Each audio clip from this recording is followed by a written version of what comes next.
Hello, everyone. My name is Noah Asher, and I'm the author of Chaos, Overcoming the Overwhelming. This Christian book is all about helping people find purpose in their pain and in their past. I remember what it was like to be behind bars. So I wrote this book to provide hope, help, and humor for the men and women in prison around the world. All proceeds of this book are used on the outside to make sure it stays free for you on the inside. So check out Chaos, Overcoming the Overwhelming by me, Noah Asher. Welcome to the Prison Pod, a podcast for all people experiencing incarceration. The mission of this podcast is to save lives, restore hope, reduce suffering, and recidivism. Many show ideas come directly from the listeners, so please write the host. Prison Pod, Post Office Box 294, Orono, Maine, 04473. Here is your host, Ms. Valerie. Well, hello, and thank you for letting me join you again on the Prison Pod. Today I'm really excited because I have somebody who's kind of in my own backyard, a local author here from Maine. We have Henry Lyons joining us, and I'm going to just jump in and let him talk about his book right off, including the title.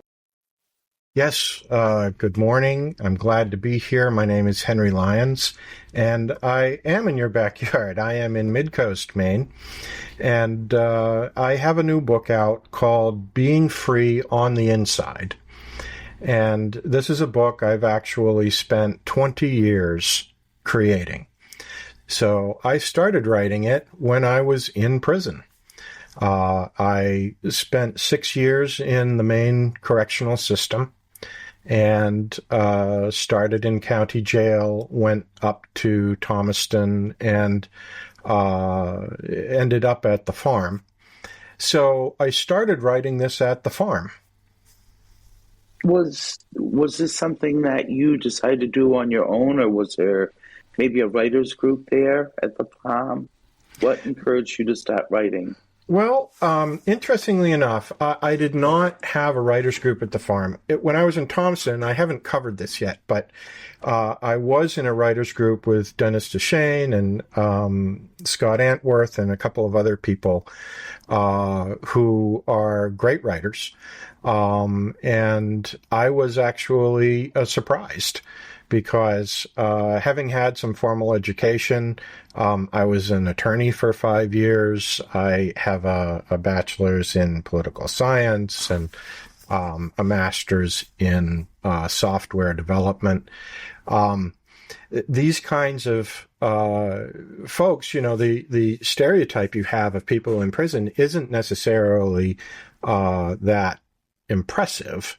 But when I got there, and this is one of the things I'd like people to take away from the book, is you find out there are some very impressive people in prison, some people who should not be discarded and should not be forgotten about.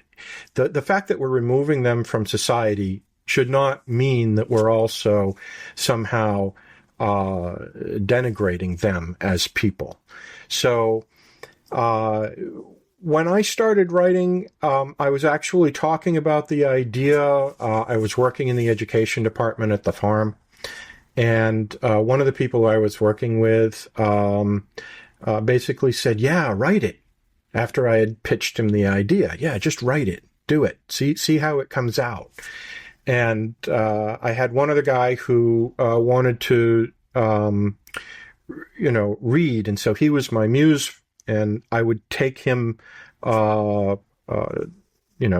pages, 10 pages, whatever it is I'd come up with. And he would always come back and go, "Yeah, this is great. No, you should keep writing this." So I had really good encouragement from the beginning, and that's how it started. So one thing I notice is it is a piece of fiction, but as you're reading it, it's very real. And by that, I mean the relationships with the men as they learn about each other and the coping skills that each other use. And one of your characters, Dalton, I've got to bring his name up, is really quite an interesting fellow. And when I was reading it, I'm thinking, wow, what is he doing? Is he shape shifting? Is he leaving his body? Is this a mystical quality he has? And you use the word magical realism. I love that term. Could you talk about that a little? Sure, I'd be happy to. And what a joy it is to have someone who's actually read your work. You'll see it on television sometimes. People go, "Oh yeah, have you read my book? You want to interview me about it, but you haven't read it." And that's always disappointing. But no, this is a treat. So thank you very much for taking the time and doing that. And I know you haven't gotten all the way through, so I will try not to spoil anything for you. But magical realism, we'll start with that as a topic. Really comes from a heritage of books that try to blend certain aspects of a altered reality with the real world. So one of the first ones I ever read was The Teachings of Don Juan, A Yaqui Way of Knowledge. That was a Carlos Castaneda classic from the 70s. And he wrote, another 7 or 8 books, and then started a process in California called Tensegrity. And he has his own foundation. He's passed, but the foundation still exists.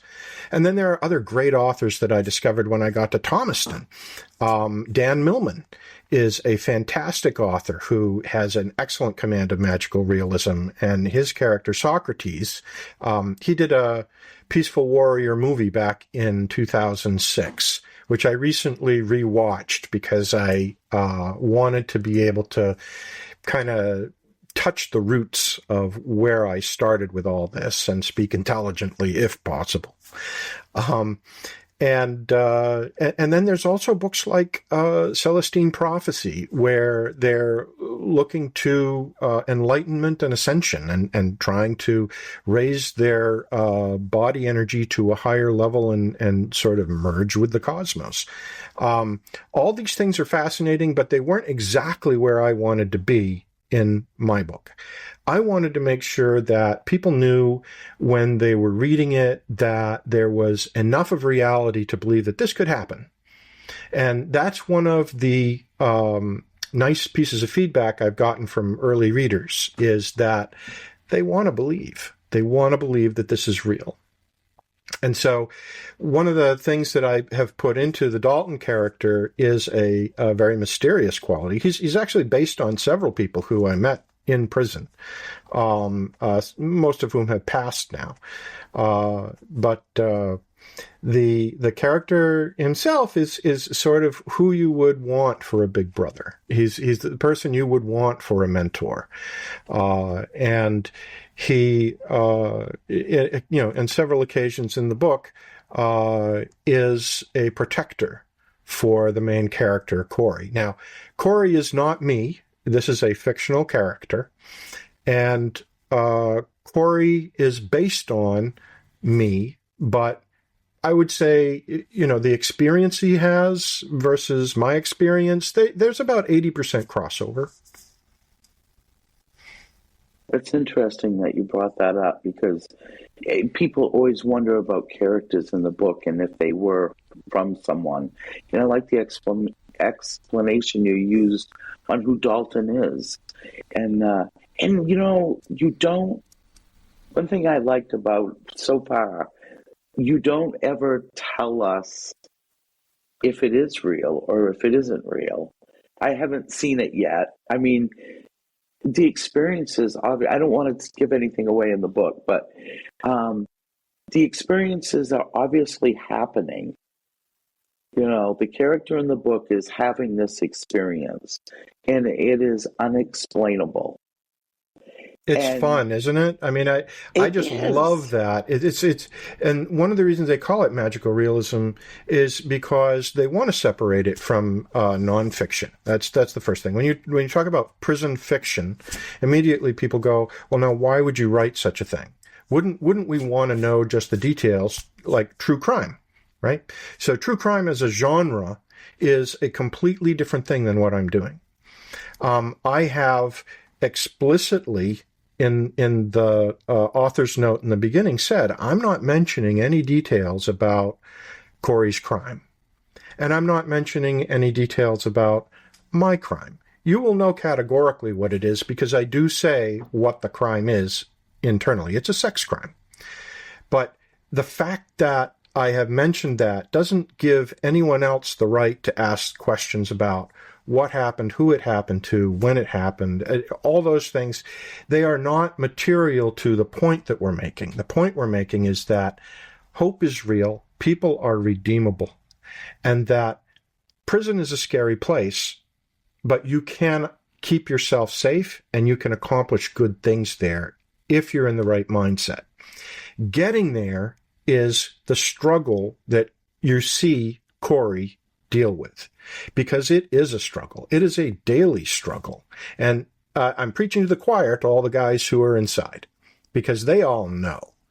But I want the book to be able to be read by both audiences, both people on the inside, on the outside, and people who have already been to prison and who are out and can relate back. I have a couple of friends who have read it who were former inmates, and they have loved it because they can relate to it. They can relate to the feelings. And I think that that's one of the most important things when you're reading a book, is that you can somehow picture yourself either being friends with the protagonist or having some of the same experiences, and therefore know what they're going through a little bit. Well, and I think the best thing about the idea of not even really mentioning the crimes of anybody, I mean, it's briefly mentioned, but that's not what this book is about. This, to me, this was showing the human beings, the men, their thoughts and their feelings, their emotions, their spiritual connectedness. It was about the people and the experience of where they were and how they dealt with that experience. And I thought you did a really good job with doing that. Especially, there's a part where you're talking about affirmations and going through, and you said, I recited these like prayers. And each man, you gave a name, like you say less and listen more, and then it's Fred. I really love the idea that even though it's fiction, that everyone is recognized and use their first name. Because as you know, a lot of times you don't hear your first name in prison. You know, they assign you a number.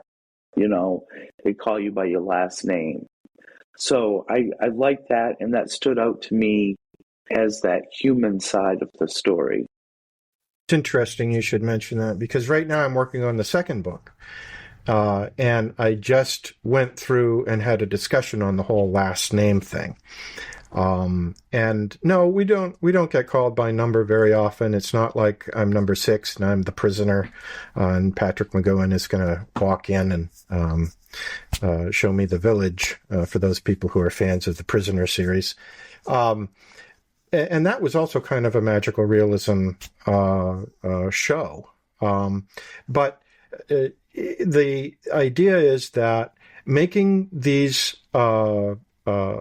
affirmations personal and giving credit to the people in the book who had helped Corey, and I almost said me, because a lot of these things are personal. A lot of these affirmations apply to me.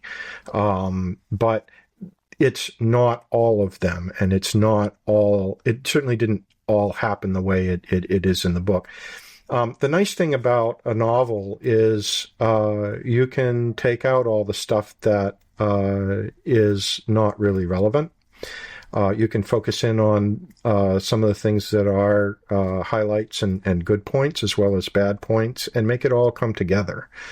One of the things we talked about before we got started here was possibly doing a reading. I'm wondering whether it makes sense to just launch into chapter 1 a little bit and give people a little bit of the flavor of what I've written. That is perfect. I was just going to ask you to do that. So perfect timing. Okay. So listen, it's not going to be a long reading, and as I was telling you before we got started, I am in the process right now of reading the entire book so that I can put it on Audible and people can listen as opposed to just read. I have family members who have not read the book yet because they really don't read much anymore, but they love reading through their ears. They love listening, and will put it on in the car or something while they're going. So I have been through about half the book that way, and I plan to keep going. So without further ado, Chapter 1 of Being Free on the Inside. There was a time in my life, not too long ago, when the one thing I wanted more than anything else in the world was to die. I was standing in a courtroom in my best tan suit, taking off my watch, my ring, removing my lacquered pens from my coat pocket, and putting them in a little pile for my lawyer to present to my mother. The judge gave me 15 years in prison, of which I would serve 6 with good time. Life as I knew it ceased to exist. I consider the experience a blessing now, because losing everything and practically everyone cleared the detritus of my greed-inspired life. Only after I found my slate wiped mercilessly clean was there room to see truth, and what I saw scared the hell out of me. One man who helped me see it changed my life forever. His name is Dalton. Dalton McCormick does not approve of this book. I've told him my plans to share the story with anyone who will listen. He just laughed. No matter how many times most people look in a mirror, they still don't really see themselves. I found it mildly amusing given the mirrored glasses he always wears and what I eventually saw in those mirrors. But appearances are deceiving. I take what he says seriously because I know he is one of the very few people who does see. I'm going to tell you about him, but first I need to go back and fill in some details because there was a time when I didn't believe anything he said. I didn't even believe my own eyes. The first night I spent in the maximum security state prison scared me half to death. Noises of grinding, rusted metal permeated my tiny cell. By tiny, I mean that you could stand in the middle and touch both side walls with your fingertips. The walls shook constantly, reverberating every time a barred door slammed violently shut. Small flecks of paint and dirt fell from the ceiling. They filtered like fine silt onto everything I owned, my hair, my clothes, and my books. I had already spent 6 months in the county jail, but be advised, there is virtually no comparison between the two. If jail is boot camp, prison is war. The day I arrived at the prison, the property officer dispensed a pile of 4 molting woolen blankets to me that smelled of urine. He topped them with 2 stained sheets. The sheets were too small to fit the mattress, and were not fitted, so they came up around the corners and ended up in a ball in the middle by daybreak. Some guys had a way of knotting them so it wouldn't happen, but it took me years to figure out the trick. As I stood 6 feet tall, the mattress was barely long enough. The smoke, during most waking hours, was so thick I had to fashion a makeshift ventilator from the dirty sheets to avoid inhaling it directly. I looked into the mirror over the sink, saw my sunken brown eyes, my copper-colored unkempt hair, and wondered how I would survive. It took me several days to get a decent night's sleep. Now I want to hear you read the full book. It's amazing hearing it in your voice. Well, having it you. read to you. I really like that. Well, I do voices on the audio. So, the voice I use for Dalton, I've now had quite a bit of practice with. And that's a little bit how the guy who I modeled that character on spoke. So this is not all fantasy in my head. In my head, I get to go back and visit with that person a little bit who I do miss. Just a little bit on the prison. Is it my understanding you were at the old prison in Thomaston before the new one was built over in Warren? That's correct. So that place was like a dungeon. Well, in some ways, yes. And you get used to it. And that comes through in the book too. You'll get the flavor of what it was like in there if you are not someone who had been in there, and hopefully you're not. It wasn't, the living conditions were not terrific. But I also think that for building a camaraderie, going through that kind of hardship really does pull people together. And it can bring out the worst in people, but it can also bring out the best in people. I like to see the best in people. So I don't know how much you know about my work, but I worked for over 20 years in some sort of prison work, starting as an advocate. Then I worked in the field of mental health, substance abuse, re-entry, pre-release, you name it, I've done it. And of course, now I'm doing the podcast to go into the prisons.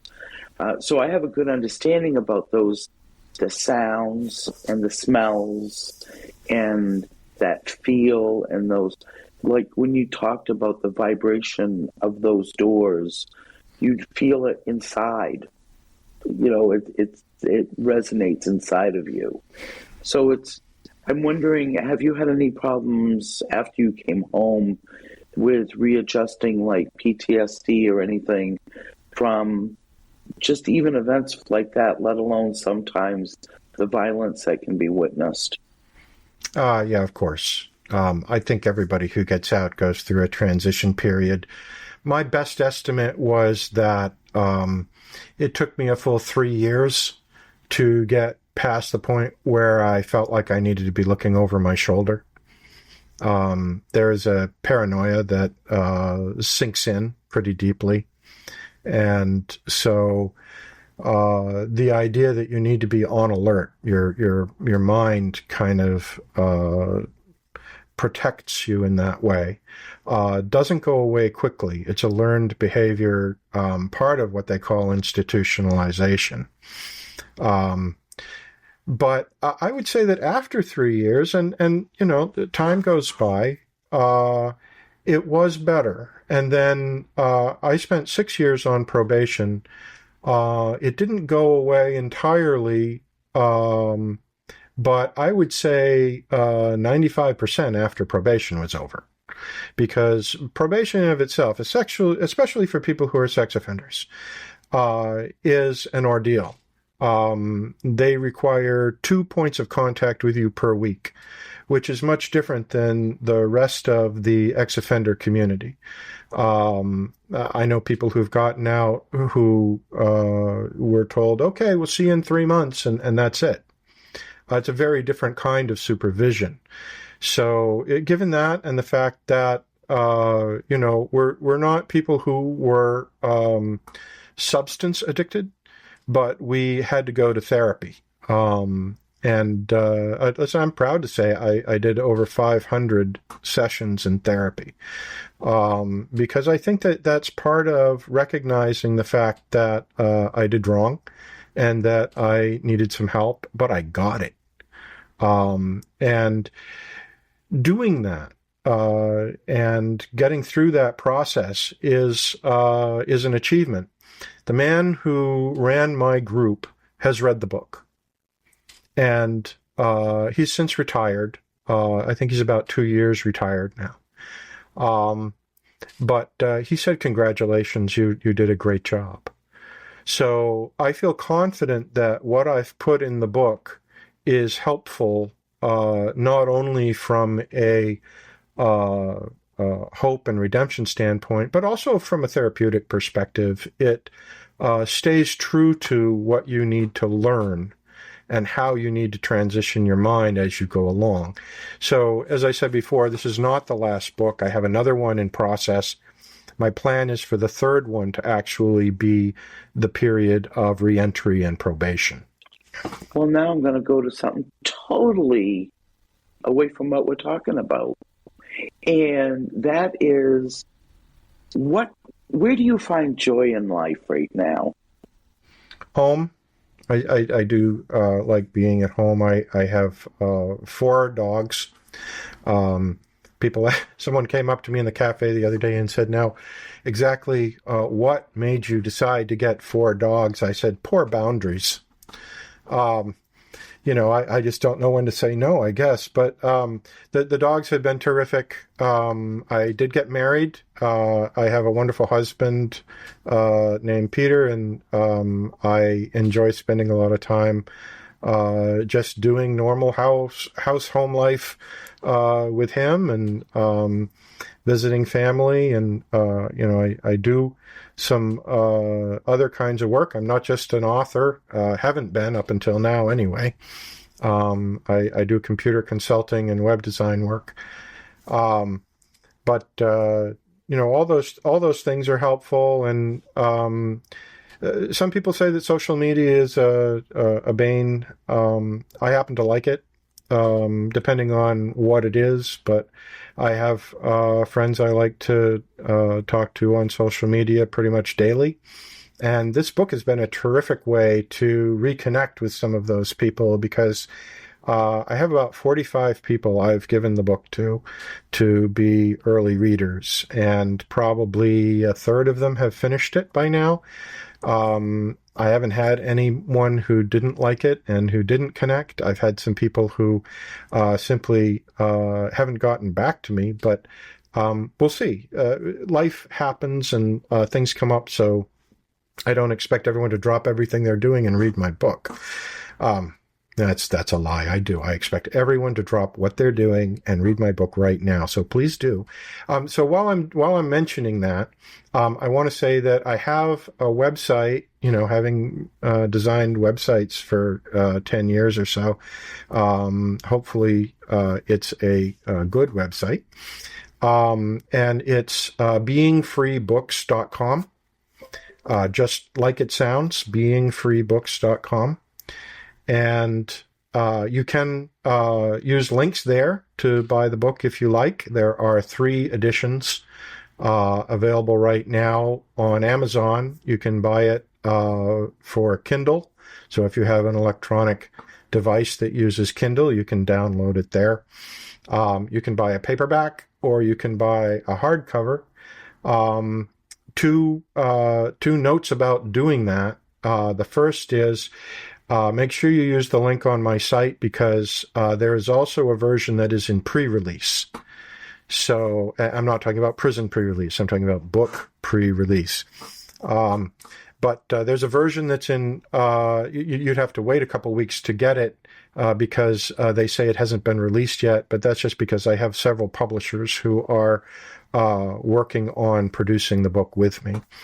I don't have a book deal yet, just to clarify. I am self-published. It's not in bookstores yet, but I am going to try and change that. So if you want to know more about the book and you want to know how to order it, go to beingfreebooks.com.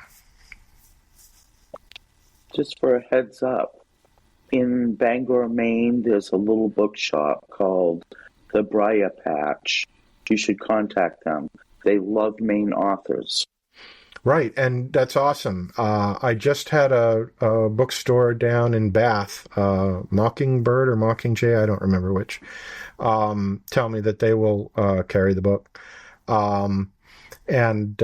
So for people listening, feel free to go to a bookstore as well and ask them to stock it or carry it or whatever. You usually have to put in the title and the subtitle. So, being free : on the inside, makes it come up.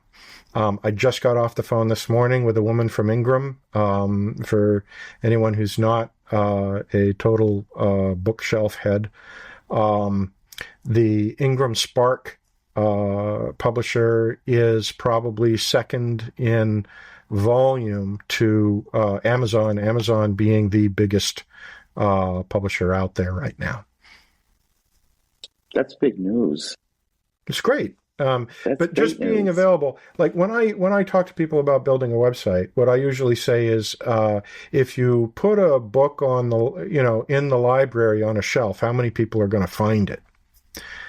None, because unless somebody's just looking at that bookshelf and wondering what's up there and happens to take your book down, right? Nobody's going to find it. So I encourage people when we make a website to do marketing. You need to publicize.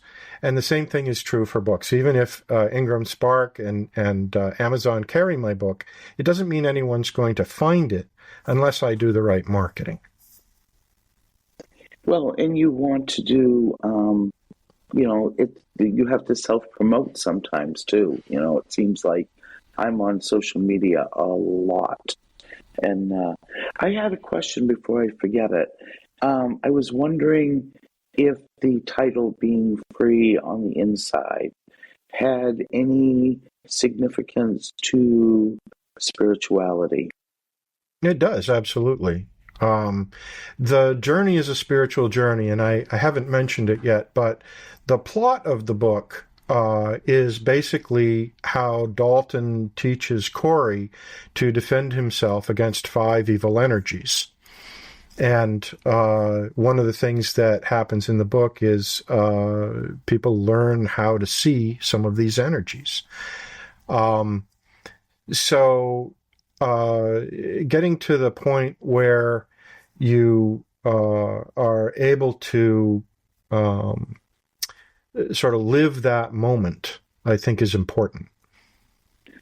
I like the whole thing about the energies, because you can even look at that as different people that we meet in our lives, and the good and the bad that we get from others, even if it's talk, like negative things that people say, how that affects us. And if we can learn how to disregard that talk and be able to listen to our own selves and say, wait a minute, I know that what they're talking about, they don't know.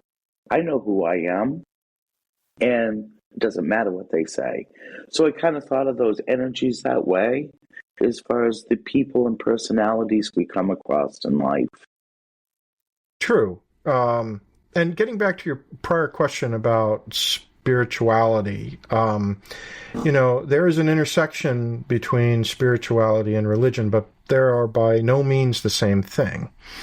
And I kind of, in retrospect, see the offerings in prison as sort of a self-help smorgasbord, which I'm sure will make the administrators of the prison delighted, because that means that they have accomplished something really good. Sometimes it's despite their efforts, but still, I believe that there are a number of shining stars presently in the prison system. Randy Liberty is one of them, who really get it as far as what people need in order not just to survive physically, but to survive mentally and spiritually. And when I was doing work in there as part of Kairos, I felt very supported by the administration. And I didn't always feel supported when I was at Thomaston. Of course, being a volunteer has a different stature than being an inmate, but I was the same guy. Maybe not as well thought out or developed yet. And so one of the things I cover early on in the book is the fact that I had to let a lot of arrogance go. And that, as much as anything, contributed to why I screwed my life up. So taking the time to look at different religions, different spiritual options, and strip away things that were poorly set in terms of my own attitude, re-breaking as you know, if you've got a bone that's set wrong, you have to re-break it. Re-breaking some of these attitudes and letting them set correctly is part of the process. So when I talk about Protestant services, Catholic services, meditation groups, meeting with religious volunteers who would come in to visit either individually or in groups, being part of a music ministry, all those things were part of the smorgasbord that I think if you get out of the cell and participate, can make a big difference. And whether or not you get sucked into any particular one, you do have to be a little careful not to become sort of bound up in cult-like behavior. But as long as you maintain your objectivity, I think it's all good. Well, I think getting exposed to things that we are not familiar with is sometimes a good thing. When we learn about other cultures and other practices and religions and spirituality, and as you say, huge difference between spirituality and religion. You know, we could talk for weeks on that subject, but the idea I don't think the podcast goes that long, but I'm open to the idea. But the whole idea of getting a mix of different beliefs, I think then gives us more choice of what we believe. You know, it's like, well, wait a minute. I was raised Christian, but do I believe everything that I was taught in the church? No, I don't. And I went and looked myself. And I studied religious studies and theology, which I was very interested in. But I found the same thing, is that so much of the religion is the rules and regulations, and spirituality is what's inside. That connection, the personal connection that we have. And so sometimes that's not connected to religion at all, and sometimes it is. Right. And so, no, and I'm glad you brought that up. And one of the experiences that my protagonist, Corey, has is he visits a prayer group. And I thought I might do another reading that has to do with that experience, because it's an example of the kinds of things that you can take away from participating.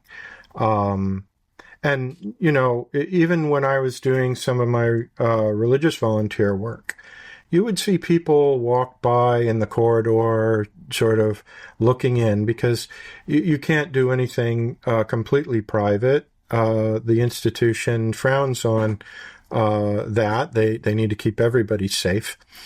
But some of the people who walk by and are curious, you kind of wonder, well, now, wouldn't it be great if that person also took a few minutes to try this idea, to try stepping into this environment and learn from it, even if they don't want to stay, even if they don't think that this is for them, you know, just open your mind and give it a shot. So here's another instance of opening your mind, and this comes from about 110 pages in chapter 5.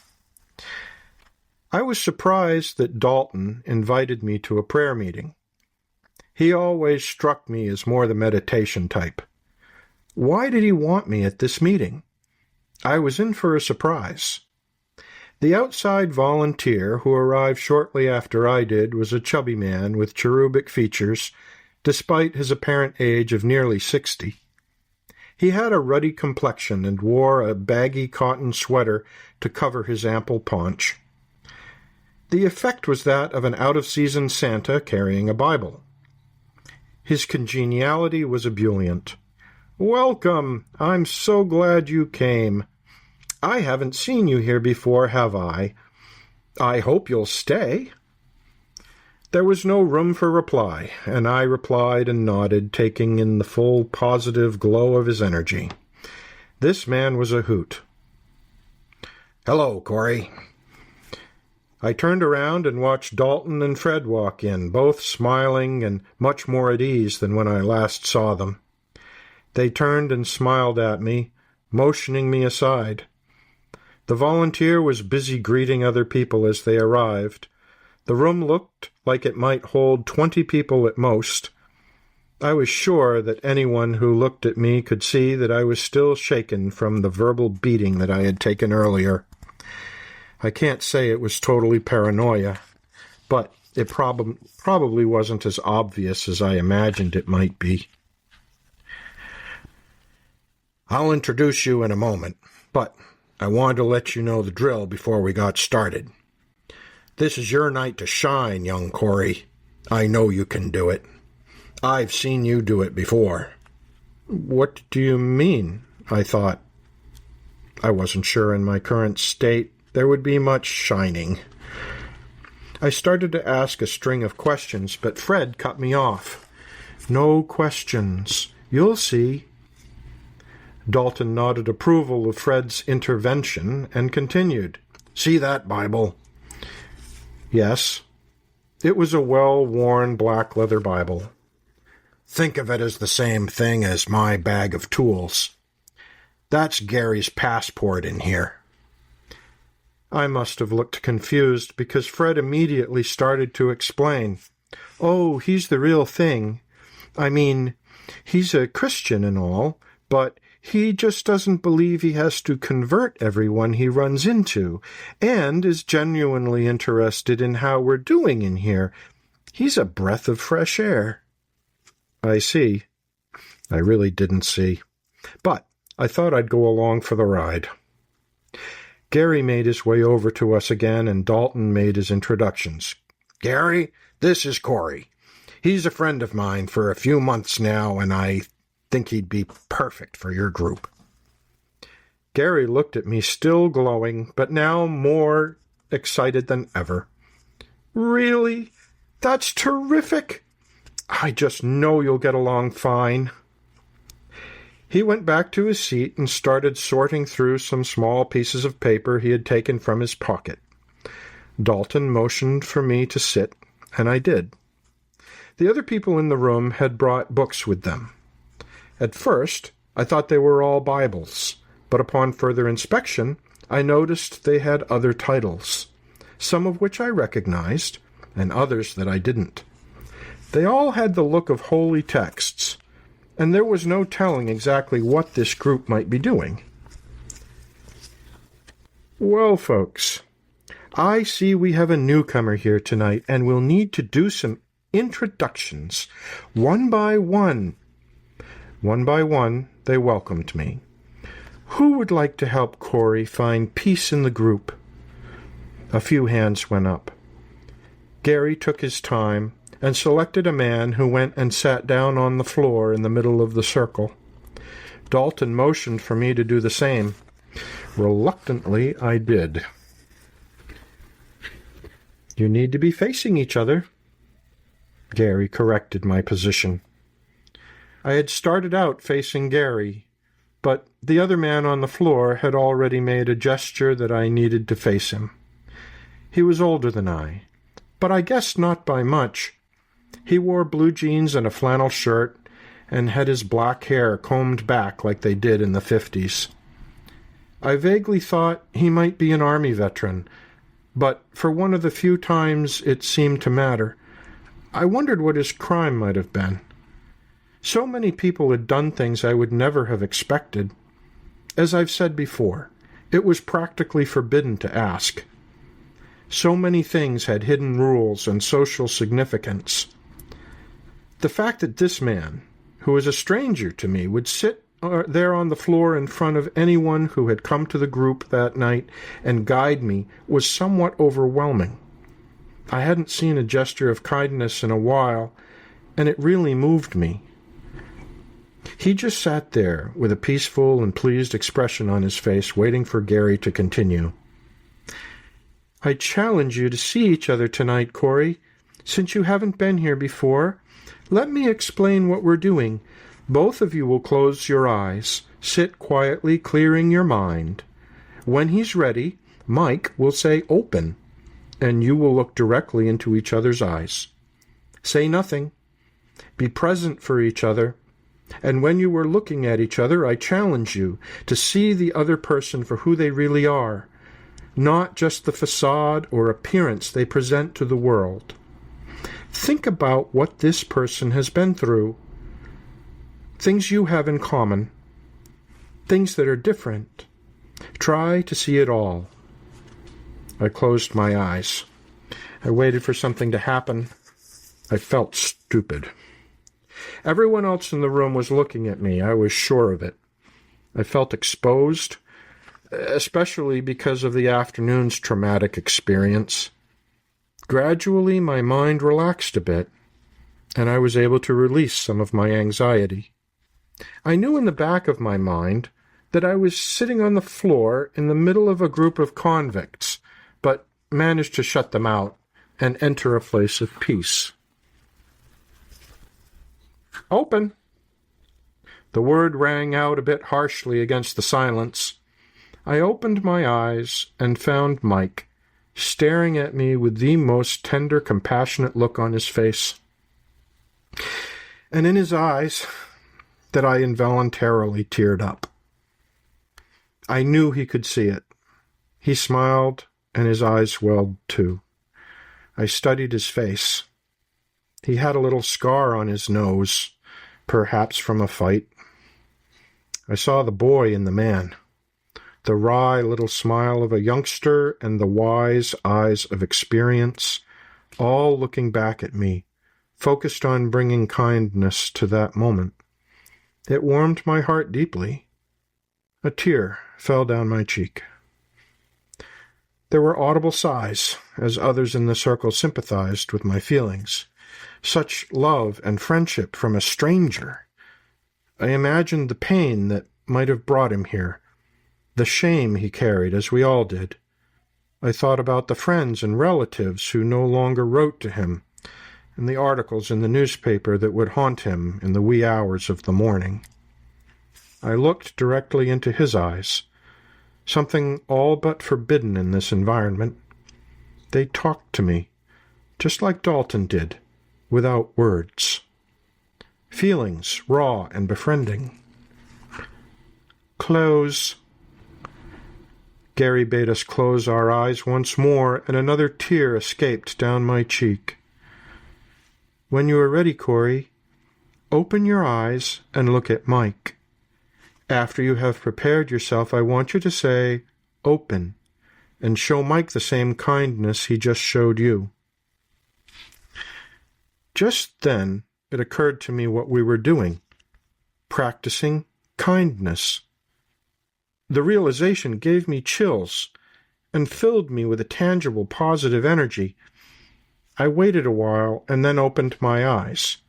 Mike was standing there, sitting there before me, vulnerable and open to my gaze, wherever I asked it. I saw him the way a parent might see him, lovable, caring, joyful. I also saw the hard edges. He had a biker's wallet in his back pocket. There was a tattoo on his forearm. The black Gothic lettering had obviously been there for many years. I consciously decided not to brand him for it, as I had done to countless others. I accepted him as a brother. Open. It was Mike's turn to tear up a little, and he wiped his nose on his sleeve. There were further small gasps and sighs from the rest of the group. We had made our friendship without a word, in the presence of our peers, bonded in a way that only the love of God could forge. I finally looked away to Gary, because I knew that Mike and I had said all we needed to say, without ever uttering a word. Finish. Mike got up, and I followed him. He put his arms around me and gave me a big hug, then went back to his seat. The rest of the group started clapping. Well? Gary looked at me quizzically, obviously proud that the initiation had gone so well. Do you welcome all your new members like that? There was a chitter of laughter from the onlookers. Yep. There was general grinning and more laughter, things that were rare and cherished in prison. I think it's time for a prayer. Gary bowed his head and started thanking God for all the men who had shown up, for my courage, for Mike's continued strength, for the example, and I just listened. There was nothing more for me to say. I felt somehow rescued that night and wanted to stay in the moment as long as I possibly could. And that's the end of that. Thank you for choosing that piece. That was really beautifully written. Thank you. You know, one thing that really was apparent in that was seeing through the outer shell. So many times we hear something about someone, or we see something that's written or whatever it is, that somebody else's opinion anyways, not ours. And then we meet that person and we say, wow, I can't be that person. That's not the person I knew. It's not the person I met at all. You know, and I'm going to bring up second chances because we're talking to people that are in prison here. And second chances go in our everyday relationships with people. You know, so many times we're not perfect. We're human beings. We make mistakes. We don't come with a manual. You know, there's no manual of life that says, okay, this is how everything is to happen. So, you know, the idea that these two men, in the situation that they're in a prison where you're not supposed to have feelings. You're supposed to man up. You're supposed to keep everything in. And here you see what real men really are, that they can be open with each other and be able to reach a level of compassion and empathy without saying a word to each other. Well, thank you. And yes, yes, and yes. I guess a couple of things I wanted to say about that passage. The first is that Mike is based on a friend who was named Mike, who has since passed on. I went to see him after I got out. He died of brain cancer probably 12, 13 years ago at this point. But I did meet him in a meeting, you know, a meditation meeting, and he was a great role model for me. And the exercise itself, I don't want to pretend that I came up with this because I didn't.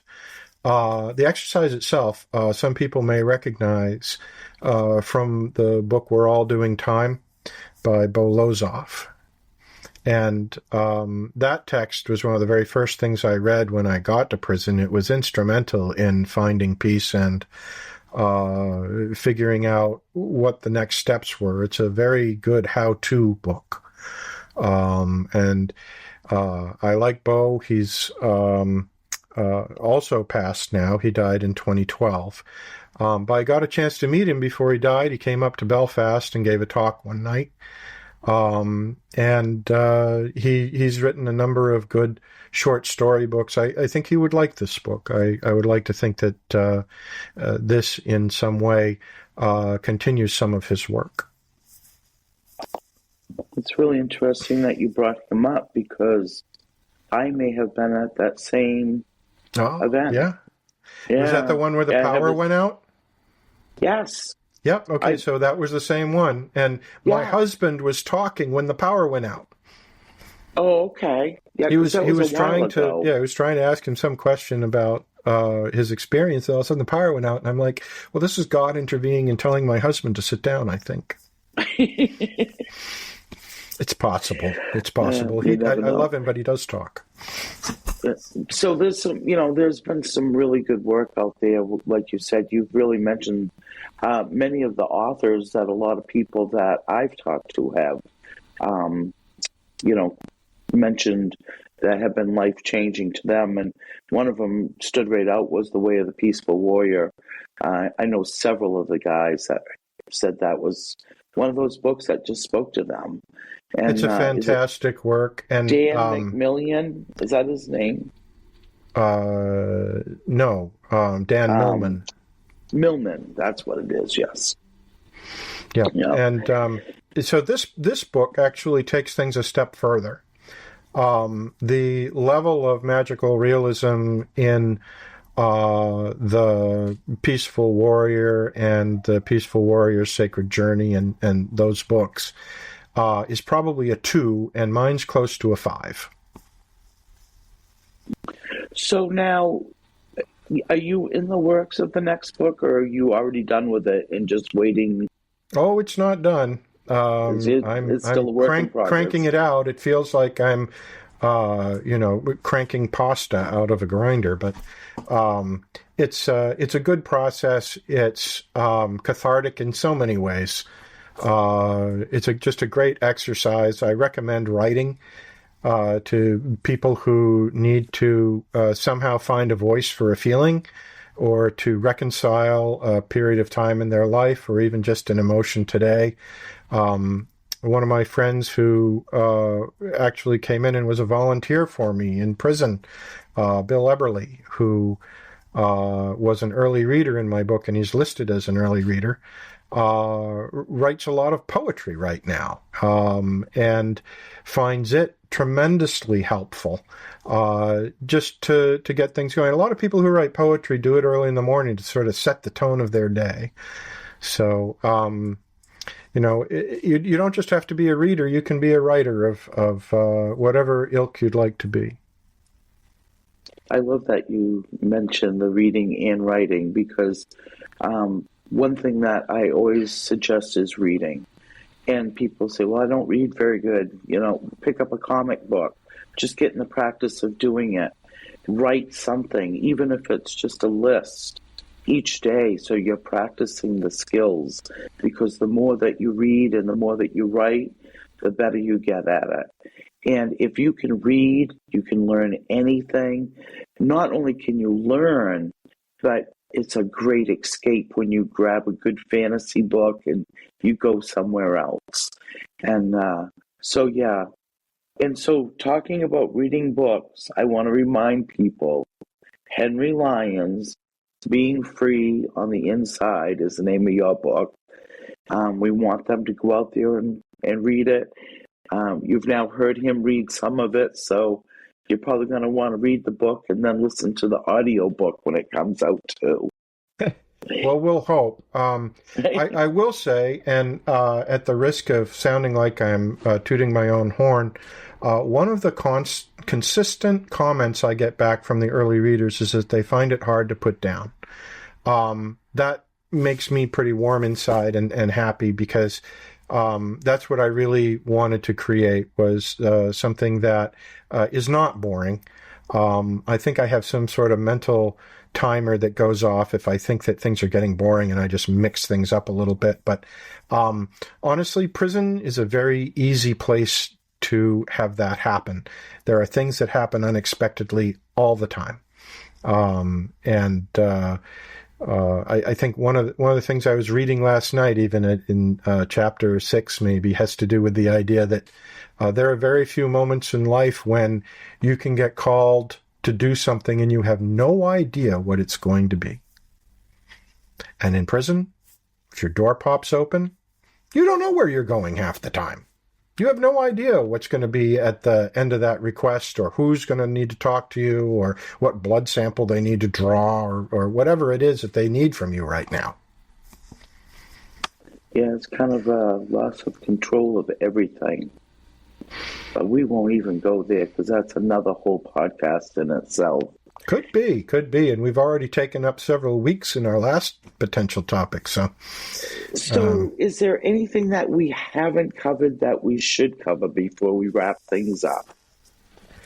Well, I did send you a sort of little guidance that I do. And I just want to make clear to the people who are listening out there that I would love to hear from you. Things that I am looking for are feedback on what I've written. If you have the ability to write a review, either for Amazon or for Goodreads, that would be appreciated. Amazon requires you to purchase something, but Goodreads does not. And if you don't know about Goodreads, there's a wonderful social site for people who are readers. You can recommend books to each other. You can see what other people are reading and what their thoughts are about it and give them stars. I think I've managed to figure out so that my reviews, you can only press the 5-star button. So I wouldn't even try any of the other star combinations. Just press the 5-star one and it'll save you a lot of frustration in the end. I am also looking for people to help me with marketing. So if you have marketing ideas, that would be cool. If you want to request a copy of the book through your library, whatever your library is, or the bookstore that you deal with, that would be helpful. If you have another podcast that you listen to that you want to hear me on, you can send me that information. I will say that I am scheduled to come out on a Maine Writers and Publishers Alliance newsletter this week, possibly next week. They just said sometime really soon here, as a new author and new book. And finally, reviewers. If somebody is listening and they are a reviewer, and they submit to either a fiction magazine or somewhere else that is for readers, I would love it if you would contact me. I'd be happy to send you either an electronic copy or a physical copy. All right, great. So hang on a minute. I'm going to say a quick goodbye to everyone, and I'll be back with you. Well, thank you very much, Valley. I really appreciate the opportunity to be here. Again, thank you, Henry. We've been talking with Henry Lyons. He is an author, being free on the inside, and he's not just an author, but that's what we're highlighting today. The book is very good. Not only is the book good, the writing is exquisite. I can't say enough about the descriptive writing, the emotion you feel. As you're reading the book, you see what's going on, and that's great in a good author. So pick the book up again, Being Free on the Inside, Henry Lyons. And again, I'm Valerie Cartonio. You've been listening to the Prison Pod, and don't forget, pick up a book. You never know where it'll take you. You have been listening to The Prison Pod, a podcast not just for those in prison but for anyone who has been affected by incarceration. Ms. Valerie would love for you to write to her with your questions, comments, and show ideas. The address is Prison Pod, Post Office Box 294, Orono, Maine. 04473. Attention! Choreo, a better way to connect with loved ones who are incarcerated. Without Choreo, family and friends wait for a call and hope they can answer. With Choreo, inmates can call or message at any time. When your inmate calls their Choreo number, they will hear your voice and text messages. Inmates receive and leave messages at any time using standard prison phones, making connection easy and predictable. For information about Choreo, visit choreo.org. Stay connected.